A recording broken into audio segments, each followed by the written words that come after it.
Are you trying to use the clicker? I am. Is it working? No, it's not. Not your fault. Okay. Somebody pulled the connection unit from the machine. Okay. Yeah, No worries. sorry.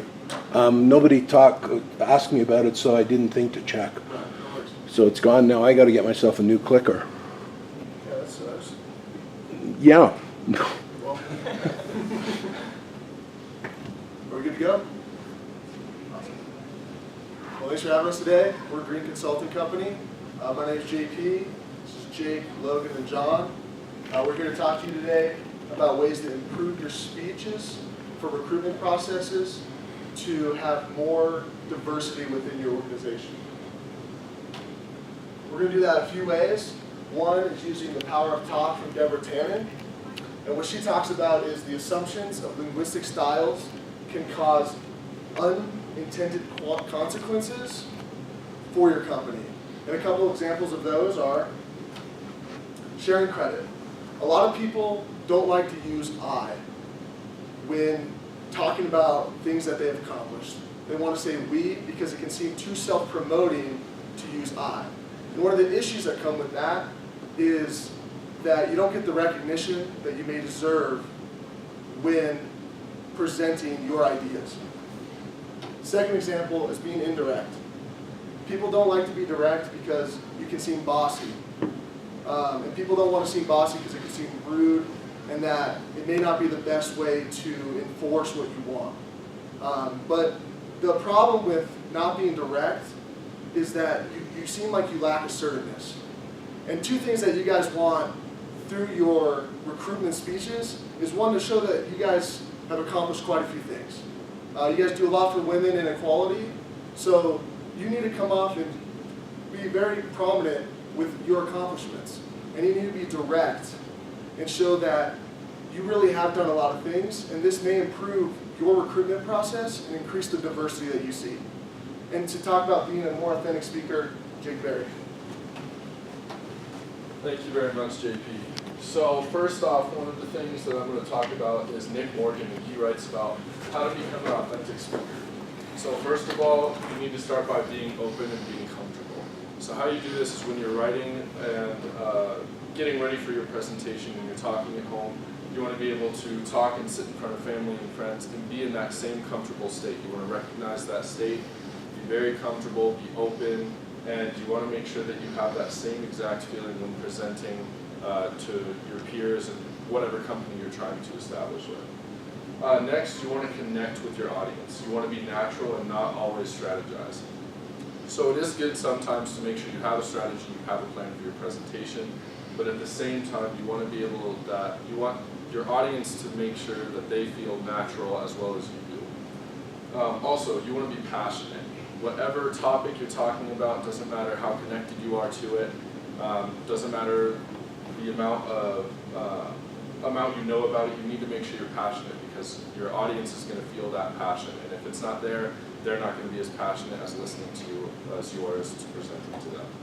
And last is listen, and when I say listen, I don't always just mean that you're listening to the audience's questions at the end of your presentation, but also body language. If someone isn't really looking, isn't really paying attention, maybe that means your passion isn't quite there and you need to ramp it up a little.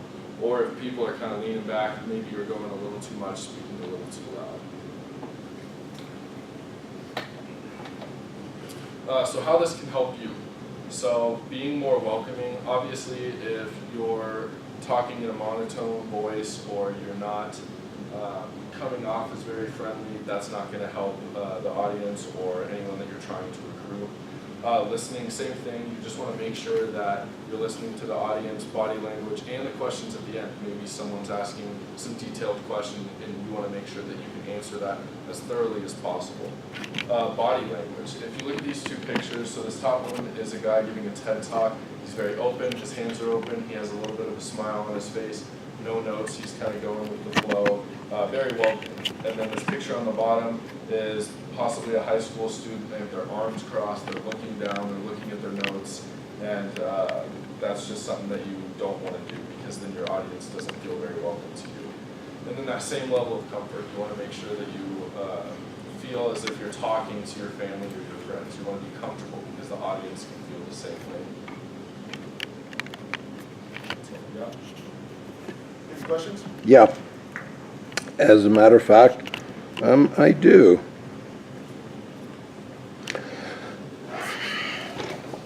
So, as you were assigned, your presentation focused on how to increase diversity within the League of Women's Voters. And you looked at both Tannen and was the other guy, whatever. And he's male, we don't care about him. Now, on March the 3rd, the U.S. House of Representatives passed the For the People Act, H.R. 1. Chris Carson, the president of the National Board of the League of Women Voters, Chris is over there, said this landmark legislation is the biggest improvement to our democracy since the Voting Rights Act of 1965. Virginia Case, our CEO, said the League works tirelessly to make sure that every eligible voter has their voice heard in every election. A healthy democracy, she said, is one in which everyone has their voice heard. How do you think we can use the ideas that you just talked about to successfully increase the participation of the diverse population of potential voters that exist in America today? For example, in the most recent election, only 40% of people voted. I think what JP was talking about earlier, when he was talking about just accomplishments in general, talking about we instead of I think the more that is implemented, the more people understand the we and the population as kind of like a culture. I think that is going to be something that can definitely help in any part of that scenario, from voting to anything across the board. I also believe that we need to focus what we talk about to the linguistic styles and the personalities of the people that aren't voting. That way we can shift them to become voters and give them incentive to actually vote and participate in our democracy. Tell me more about that, JP. So different linguistic styles. So whether you're male, female, if you grow up on the West Coast, East Coast, everyone has different linguistic styles.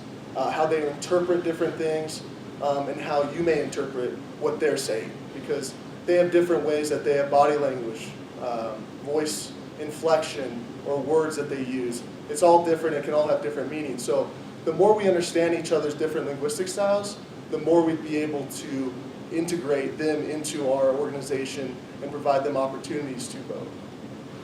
Good. You answered that one really well.